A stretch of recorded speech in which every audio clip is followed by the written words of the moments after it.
부터 52절까지 우리 함께 교독하여 받들어 읽도록 하겠습니다. 레위기 13장 47절부터 52절까지의 말씀입니다. 네, 다 찾으셨으면 한 절씩 교독하여 받들어 읽도록 하겠습니다. 제가 먼저 47절 말씀을 받들어 읽겠습니다. 만일 의복에 나병 색점이 발생하여 털옷에나 베옷에나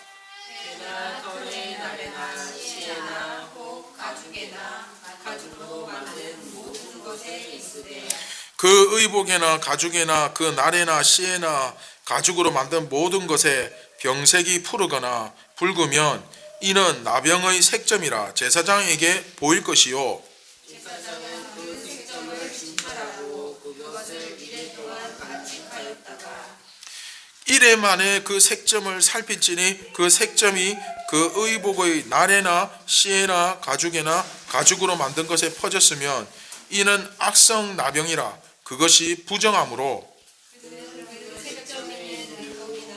털이나 배의 날이나 씨나 모든 것을 불사를 지니 이는 악성 나병인즉 그것을 불사를 지니라.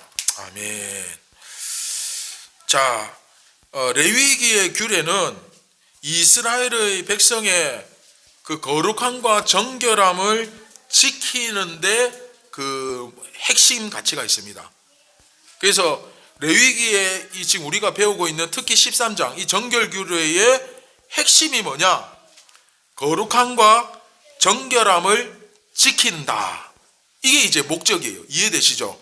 왜냐하면 우리의 거룩함과 정결함을 지킨다. 이게 이제 요한복음으로 넘어가면 이게 결국 뭐겠습니까? 우리의 정체성을 지킨다는 거예요. 정체성을 잃으면 더 이상 교회가 아니잖아요. 그렇죠? 교회라는 정체성이 없어지면, 그러니까 남자라는 그 정체성이 있는데 남자가 아니고 이제 더 이상 뭐 요즘 뭐 수술도 한다는데 뭐 여자다 예를 들어서 그러면 그 사람의 정체성은 이제 남자가 아니잖아요. 약간 물리적으로 제가 설명을 했지만 영적으로도 마찬가지입니다. 내가 우겨서 교회가 되는 것이 아니라 교회라고 하는 그 정체성을 가지고 있어야 교회가 되는 거예요.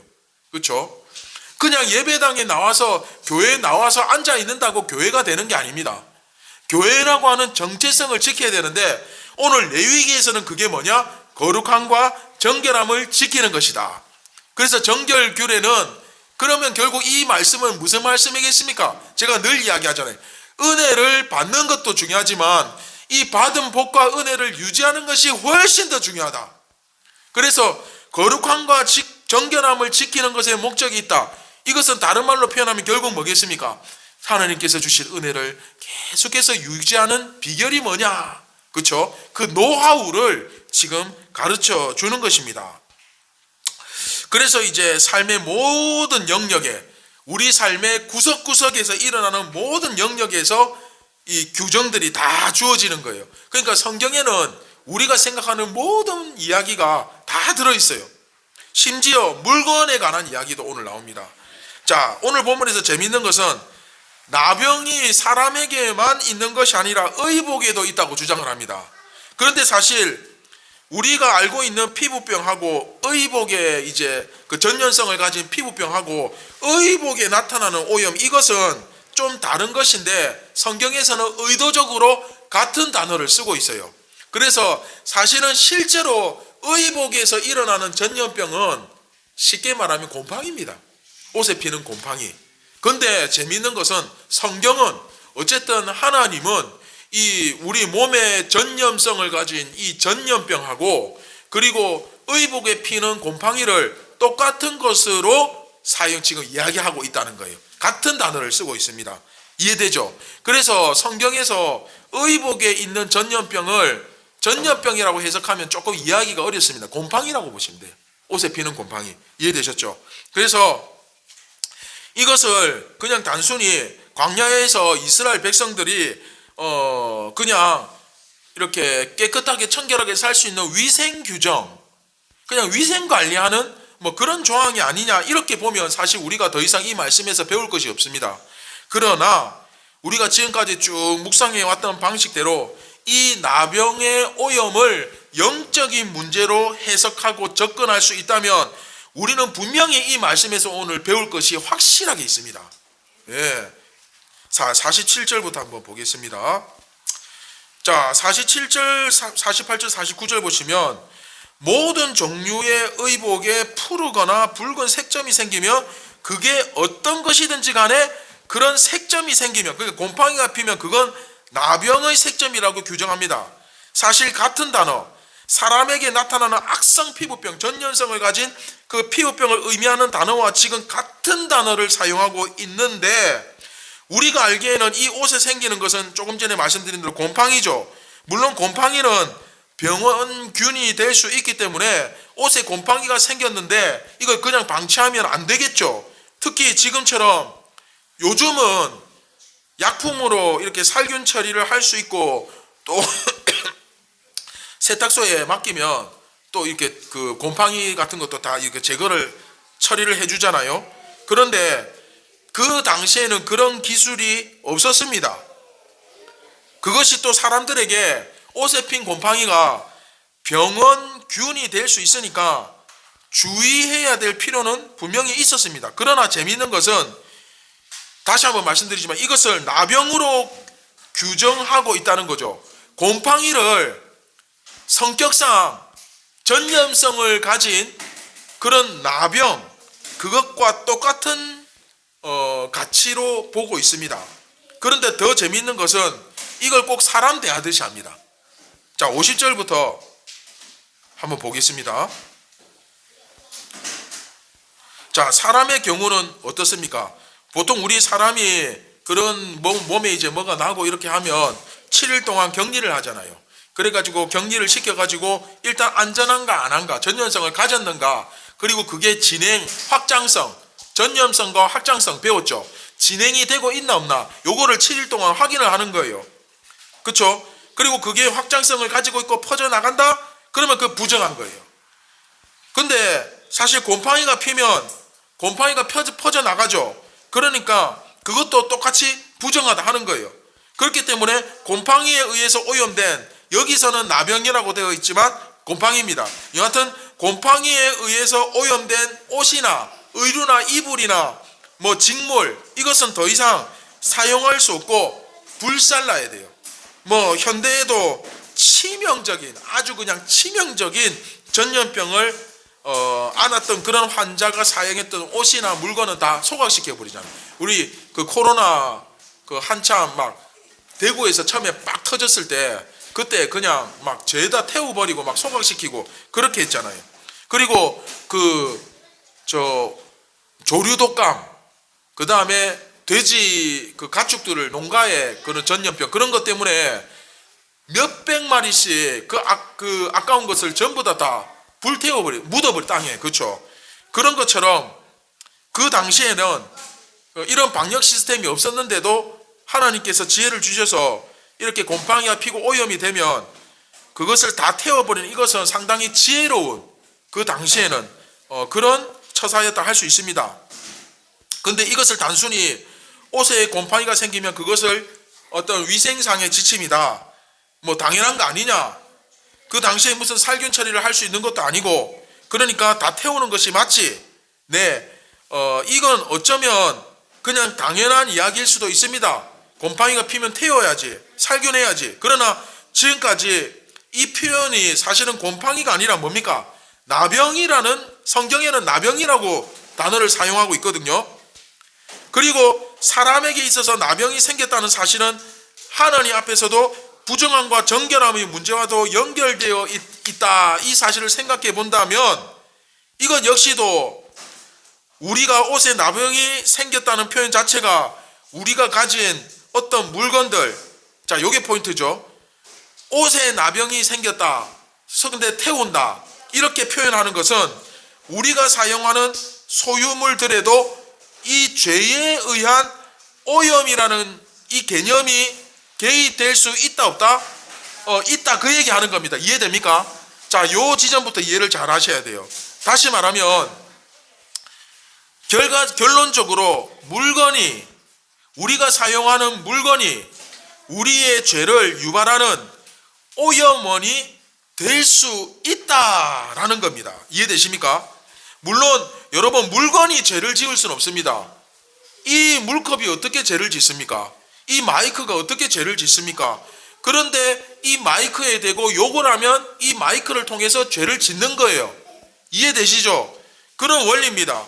그래서 물건이 죄로 오염됐다 뭐 이렇게 말할 수는 없지만, 그러나 그 물건 때문에 내가 죄로 이끌려 들어가는 그런 경우는 충분히 있을 수가 있죠. 만약 내가 어떤 물건이 있는데 그 물건은 주로 내가 하나님 앞에서 부끄러운 죄를 짓는 데 사용된다, 그러면 과감히 그 물건은 없애버리는 것이 맞습니다. 물론 그 물건 자체는 죄가 없어요. 그렇죠? 여러분, 옛날에 김유신 이야기 알죠? 김유신이 젊었을 때 그 말이, 김유신이 말을 타고 가다가 이렇게 졸고 있으면, 김유신이 옛날에 한창 말 타고 그 주점으로 술 마시고 노래하고 여자들하고 어울리는 그런 곳에 자주 갔단 말이에요. 그러니까 김유신이 뭐 이렇게 졸고 있으면 말이 자동으로 거기로 가는 거예요. 그러니까 김유신이 어떻게 했습니까? 말의 목을 잘랐다 그러잖아요. 목을 쳐가지고 죽였다 그러잖아요. 그게 그 말이 무슨 죄가 있습니까? 그런데 이제 조금 이해를 돕는다면 그런 맥락이죠. 그렇게 나를 가는 곳으로 인도하는 그런 물건이나 존재가 있다면 그거 과감하게 어떻게 해야 된다? 제거해야 된다. 그렇죠? 그 물건 자체는 죄가 없습니다. 그러나 그 물건이 나로 하여금 죄를 생각나게 하고 죄로 나를 이끌어 가고 죄를 짓는데 일조를 한다면, 그것이 심지어 아무리 값비싸고 내가 아끼는 소중한 물건이라 할지라도 제거해 버리는 것이 경건한 삶이다. 여러분, 이해되십니까? 조금 제가 말씀드렸죠. 경건과 거룩 유지하는 거, 이게 뭐다? 내가 하나님께 받은 복과 은혜를 유지하는 비결이다. 그렇죠? 예를 들자면 이런 분들 있지 않습니까? 예수님을 영접하고 하나님을 경험한 이후에 완전히 이제 삶이 바뀌었어요. 이제 새로운 삶을 살게 되었어요. 그런데 내가 살던 집이나 내 환경은 여전히 믿지 않을 때에 그 환경이 그대로 남아 있습니까? 없습니까? 그렇죠. 나는 예수님을 믿어도 내가 예수 믿는다고 갑자기 집이 다른 집으로 변하는 건 아니잖아요. 그리고 나서 가만히 생각해 보니까 내가 예수 믿고 나서 이제 눈을 떴어요. 복음에 눈을 떴어요. 눈을 뜨니까 평소에는 안 보이던 뭐가 보이느냐? 다 서재에 가면 벽에 양주병이 쫙 이렇게 진열이 되어 있는데, 어느 순간 문득 내가 슬금슬금 양주를 홀짝홀짝 마시고 있었던 거예요. 근데 예수님을 믿고 나서 눈을 뜨게 되니까 이제 이게 보이는 거예요. 그래가지고 그 엄청나게 비싼 양주병, 뭐 10몇 년 산, 뭐 그 굉장히 비싼 와인, 이런 것들을 전부 다 하수도에 다 부어버렸다고 합니다. 그 돈으로 생각하면 얼마나 아깝습니까? 그 당근에 팔면은, 그렇죠, 돈이 얼만데. 근데 이것은 다른 사람도 죄짓게 만들고 백해무익하다. 그래서 싹 다 그냥 버려버렸다는 거예요. 그리고 또 이런 분도 있어요. 완전히 그냥 명품 옷, 명품 가방, 그러니까 소위 그 브랜드, 그거 굉장히 좋아하는 사람 있잖아요. 그래서 그런 것들로 치장하고 자기 몸을 막 액세서리 명품으로 막 도배를 하고 그런 삶을 살았는데, 예수님을 믿고 나니까 이게 이 물건 자체가 죄는 아니지만, 이렇게 살아서 안 되겠다 하는 것을 깨달은 거예요. 이 명품 가방 하나 살 돈이면 차라리 이 돈으로 우리 교회에 정말 어려운 형제들을 도와주는 게 훨씬 더 가치 있는데, 내가 여기에 빠져가지고 내가 마음에 이것으로 인해서 병이 들고 굉장히 이것으로 인하여 자유를 누리지 못하고, 그래서 그것을 전부 다 처분해버린 거예요. 그거를 전부 다 다른 사람에게 그 명품 가방이나 옷이나 이런 것들을 전부 나눠줬다는 거예요. 그런 분들 계시고, 또 그냥 비싼 어떤 고급 자동차, 또 자동차를 굉장히 좋아하는 사람들이 있어요. 자동차, 그 다음에 골프, 낚시, 뭐 이런 것들. 근데 이게 죄는 아니지만 이런 지나친 이런 취미생활 때문에 하나님께 나아가지 못하는 이런 거죠. 내가 골프 칠 시간이 있어도 기도할 시간은 없다. 내가 낚시 갈 시간은 있어도, 아니 낚시를 가면 거기 앉아서 기도하면 될 거 아닙니까? 근데 또 기도는 안 해요, 낚시 가면. 그러니까 내가 낚시할 시간은 있어도 성경 공부할 시간 없다는 거예요. 말이 됩니까? 그렇죠? 한번 잘 생각해. 우리 삶도 마찬가지입니다. 내가 다른 사람들 만나고 같이 만나서 차 마시고 커피 마시고 맛있는 거 먹고 놀 시간은 있어도 내가 개인적으로 조용한 가운데 말씀을 듣고 기도할 시간은 없다는 거예요. 그렇죠? 이런 일들이 있다 보니까 아예 그냥 그런 물건이 있으면 전부 다 남 다 줘버리고 당근에 팔아버리고 그런 분들이 때때로 많이 있다는 겁니다. 초신자들 가운데 예수님을 믿게 된 사람들 가운데 이런 사연들이 사실 실제로 굉장히 많잖아요. 바로 그 얘기하는 겁니다. 우리가 유혹을 받거든요. 유혹은 받습니다. 어떤 물건에 의해서도 받고 그리고 그 물건이 나를 하나님으로부터 멀어지게 한다라고 했을 때 물론 그 물건 자체는 죄가 없지만 그러나 내가 바로 잡아야지. 내가 그것을 바로 잡고 내가 정신 차려야지. 아니 그 물건이 무슨 죄가 있어? 그 유혹에 넘어가지 말아야지. 그 물건은 아무 죄가 없어. 이렇게만 생각할 문제가 아니라는 거예요. 이건 뭐 아주 유치한 이야기인데 어떤 분의 실제 간증인데 제가 이제 예를 돕기 위해서 이제 하나 이제 예를 들자면 예배 시간에 설교를 들으면서 어떤 성도님 한 분이 이렇게 끄덕끄덕 하면서 굉장히 말씀의 은혜를 받고 막 말씀을 듣다가 이렇게 웃으시기도 하고 그리고 어떤 굉장히 크게 아멘 하시기도 하고 이분이 이제 설교를 굉장히 재밌게 듣는 거예요. 딱 눈빛이 다른. 그래서 목사님이 생각할 때 이분이 나름대로 이 설교가 이제 깨닫기 시작했는 모양이다. 말씀이 들리기 시작했는 모양이다. 설교를 참 재밌게 잘 들으시는구나 이렇게 생각을 했었죠. 그런데 알고 보니까 이분이 뭐 하셨나 하면 그 설교를 들으면서 머리로는 골프를 치고 계셨던 거예요. 그래서 머리로 이렇게 상상을 하면서 설교를 듣다가 머릿속에서 홀인원을 하거나 탁 쳤는데 이게 멀리 날아가면 자기도 모르게 아멘 이렇게 되는 거예요. 그러니까 목사님은 자기 말씀을 듣고 은혜 받은 줄 알고 그러면서 막 골프에 낸 나이스 샷 이러니까 막 자기 설교 듣다가 웃기도 하고 속으로 막 머릿속에 그거 상상하니까 행복한 거예요. 참 유치하죠. 그만큼 이제 골프를 좋아하시는 거예요. 뭐 그 자체가 골프라는 것 자체가 나쁜 것은 아니죠. 뭐 낚시하러 가는 게 나쁜 거 아니고 공차로 가는 게 나쁜 거 아닙니다. 그러나 내가 그런 것 때문에 그거 할 시간은 있어도 하나님을 만날 시간은 없다.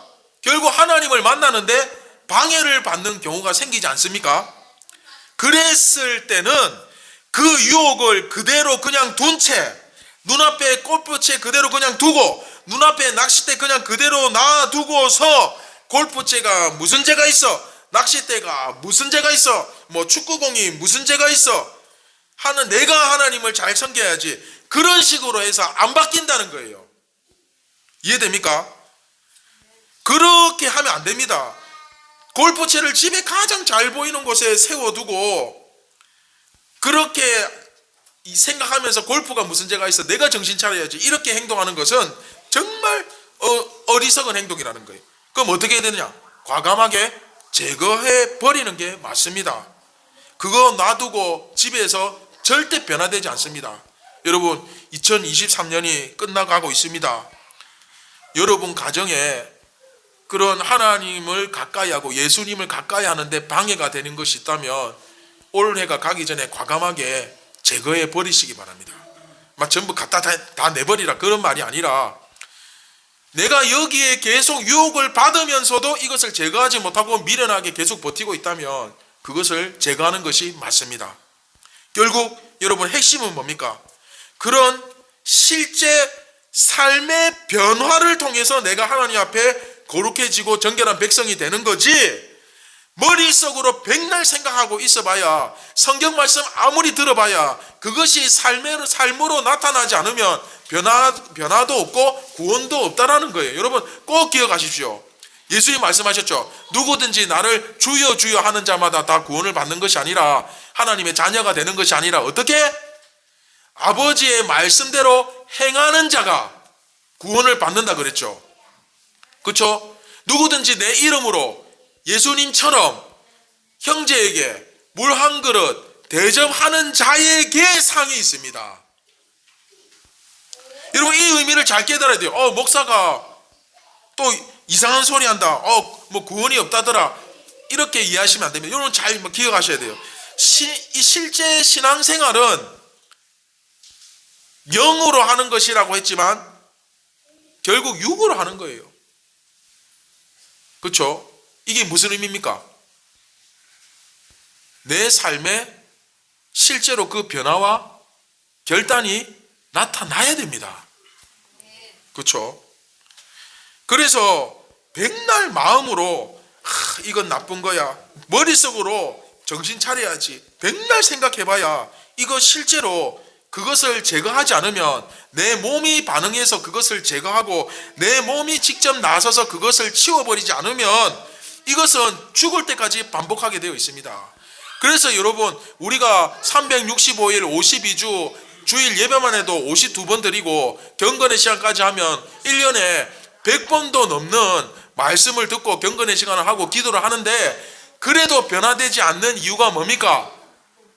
이 말씀이 내 머릿속에서 내 삶으로, 내 가슴으로, 내 육신에, 내 삶에 내려오지 않기 때문인 겁니다. 자, 말씀을 맺도록 하겠습니다.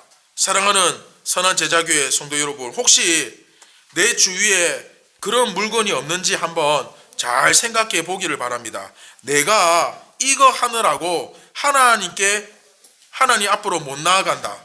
내가 이거 한다고 예수님과 같이 관계를 맺지 못한다. 내가 이것 때문에 경건의 시간을 자꾸 빠진다. 혹은 우선순위가 바뀐다든지, 내가 이거 할 시간은 있어도 말씀과 기도로 주님과 만날 시간은 없다. 내가 이것 때문에 죄의 유혹을 자주 받는다. 이러면 또 그것이 눈앞에 자꾸 아른아른 보인다 그러면, 혹시 그것이 좀 값이 나가는 비싼 물건이라 할지라도 그거 과감하게 제거하실 필요가 있다는 거예요. 이해됩니까?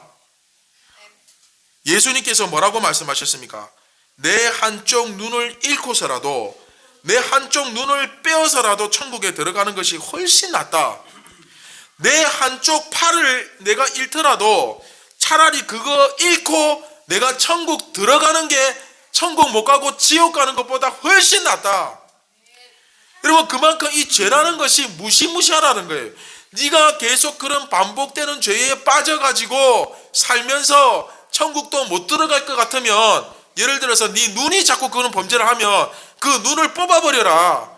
그리고 눈을 잃고 천국 가는 게 100배 낫다. 그러니까 눈을 빼라는 말이 아니라 그만큼 이 죄의 문제는 치열하게 싸워야 된다. 우리가 죄의 문제에 대해서 너무 쉽게 생각해요. 이 굉장히 오만이고 자만이고 교만이죠. 그렇죠? 우리가 이런 오만 때문에, 이런 쓸데없는 교만 때문에 망하는 거예요. 결국은 내 몸은 계속해서 그 죄의 유혹에 넘어지고 말 것인데, 내 인생 전체를 망치는 것보다 그 죄의 유혹에 넘어가는 것이 있다면 그것이 물건이나 어떤 비싼 물건이나 심지어 내 눈이라도 신체라도 빼서라도 잘라내어서라도 그 죄를 제거하는 것이 맞다는 거예요. 자, 사랑하는 선한 제자교회 성도 여러분, 우리가 정말 말씀과 기도로 그 죄의 유혹 앞에서 승리하는 것도 중요하지만, 그러나 미련하게 자꾸 그 유혹을 받는 것을, 그게 물건이든 사람이든 뭐든 간에 그것을 계속 방치해 두는 것은 정말로 어리석은 백성들의 모습입니다. 그래서 2023년에 한 해를 돌아보시면서 내가 예수님과 더욱더 가까워지기에 방해가 되는 어떤 물건, 사람도 좋습니다. 내가 이 사람을 자꾸 만날 때마다 죄를 짓게 되고, 죄는 안 짓더라도 죄의 영향을 많이 받게 되고, 그리고 예수님을 생각할 수 없다. 자꾸 예수님과 뭔가 멀어지게 만든다. 그러면 끊어내야 돼요. 제거해야 돼요. 정리하셔야 돼요. 그래서 2023년에는 이런 것들을 깨끗이 정리하고 새해를 맞이하는 그런 여러분들 되시기를 주님의 이름으로 축원드립니다. 오늘도 거룩함과 정결함으로 이번 한 주간도 더욱더 예수님께 가까이 나아갑시다. 여러분들을 살릴 수 있는 분은 예수님밖에 없습니다. 여러분들의 삶의 문제를 실질적으로 해결하실 수 있는 분은 저가 아니라 오직 예수님밖에 없습니다. 여러분들의 앞날을 아시는 분은 오직 예수님밖에 없습니다. 이 예수님이 이렇게 소중하고 중요합니다. 그런데도 불구하고 예수님과의 관계를 멀어지게 하겠습니까? 예수님과 자꾸 멀어지겠습니까? 여러분, 예수님과 가깝게 지내는 것에 방해가 되고 자꾸 장애물이 되는 것이 있으면 2024년에 깨끗이 정리하고 더 거룩하고 정결한 백성으로 새롭게 변화를 받기를 주님의 이름으로 축원드립니다. 자, 우리 다 함께 말씀을 기억하며 우리 합심하여 간절히 기도하였으면 좋겠습니다. 어떻게 기도해야 됩니까? 하나님 아버지, 먼저 눈을 뜨게 하여 주옵소서.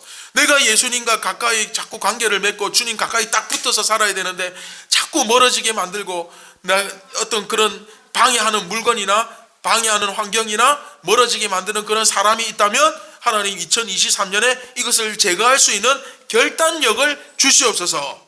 그렇게 기도하시고, 그리고 두 번째는 여러분, 복을 받을 때, 은혜를 받을 때 누리는 게 중요합니다. 이 정결한 백성, 거룩한 백성으로 살게 하여 주시옵소서. 그래서 내게 주신 주의 은혜를, 하나님의 복을 하나도 까먹지 않고 계속해서 쌓아가고, 그리고 세 번째 중요한 것은 우리 자녀들에게, 우리 주위 사람들에게 이렇게 말할 수 있어야 됩니다. 너 구원받고 싶어? 너 천국 가고 싶어? 그러면 나처럼 살아. 이렇게 당당하게 이야기할 수 있는 부모가 돼야 돼요. 나도 똑바로 못하는데 우리 자녀들에게 어떻게 천국으로 인도하겠습니까? 그래서 여러분, 2024년에는 우리 자녀들에게 너희들 천국 가고 싶어? 그러면 엄마 아빠처럼 살아야 돼. 나처럼 살아야 돼. 이렇게 자신 있게 당당하게 이야기할 수 있는 그리스도인으로 거듭나시기를 주님의 축원드립니다. 우리 이 세 가지 기도 제목, 그렇죠? 정결함과 거룩함을 위해서, 또 예수님과의 관계를 방해하는 그런 물건들이나 사람을 제거하기 위해서, 그리고 세 번째, 예수 믿으려면, 천국 가고 싶으면 나처럼 살아야 돼. 이렇게 자신 있게 이야기할 수 있는 그런 당당한 하나님의 백성으로 우리가 거듭날 수 있도록 이 세 가지 기도 제목을 가지고 우리 한번 간절히 주여 한번 부르짖고 같이 기도하겠습니다.